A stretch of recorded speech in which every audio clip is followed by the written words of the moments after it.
Jakob Gabrielsen, nu er du vært på 3. gang på Dansk Melodi Grand Prix. Ja. Og egentlig så er du jo også kendt for at lave quizzer. Ja.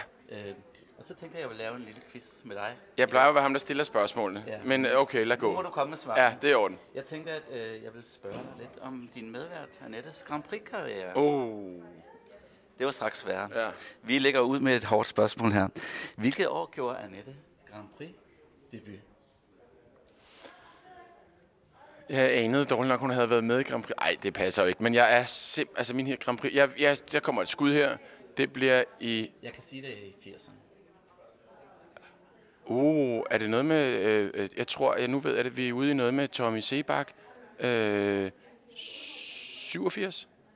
Altså, hvis du havde sagt 89, så havde det været rigtigt. Gælder det, når man næsten tænkte det? Det jeg husker noget med, i hvert fald musikvideoen var noget, hvor de var på parken og kørte rutsjebane og sådan noget. Og det var den... Nej. Du skælder mig hele tiden ud. Det skælder mig hele tiden ud? Den var ikke fra Grand Prix. Nå. Det var sommerregn med far og mor. Men den vandt den? I 89. Vandt den? Nej. Det gjorde den ikke. Men så kan du heller ikke huske første linje af den sang. Sommerregn, na na na na na, sommerregn. Var det sådan? Lidt derhen ad.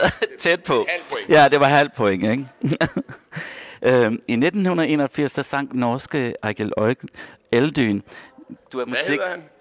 Egil Øldøen. Ja. Du er musikken i mit liv. I Dansk Melodi Grand Prix. Ja. Men havde Annette skrevet sangen? Sang hun kor, eller sang hun duet sammen med ham? Hun sang duet. Jeg har set klippet. Han havde sådan et vanvittigt stort hår og noget grønt. Hun havde en grøn kjole på. Ja. Hun sang duet. Ja, det er et helt klart point. Sådan, et flot point ved at gå så langt. Det var meget flot point. Og så det sidste. Ja. Hvor gammel var Annette, da brødrene Olsen vandt i Stockholm, da Grand Prix sidst var i Stockholm? Altså, det var jo i 2001. Nej. Hvornår var det? 2000. Det var jo 2000 selvfølgelig. Ja. Der var Annette slut 40'erne. Altså, hun er 56 i dag, hvad jeg gætter på, når jeg lige ser hende, ikke? Hun var hun 30? Jeg gætter på, hun var 30. Tæt på.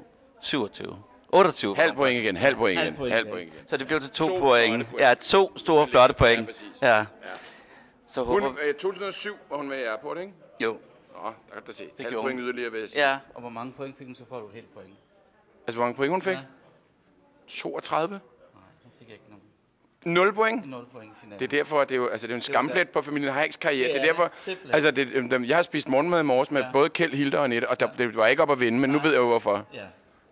Hun er jo det sorte får. Nej, det skal aldrig Nej, det skal du ikke nævne. Nej. Men 2 store point. Ja, tak.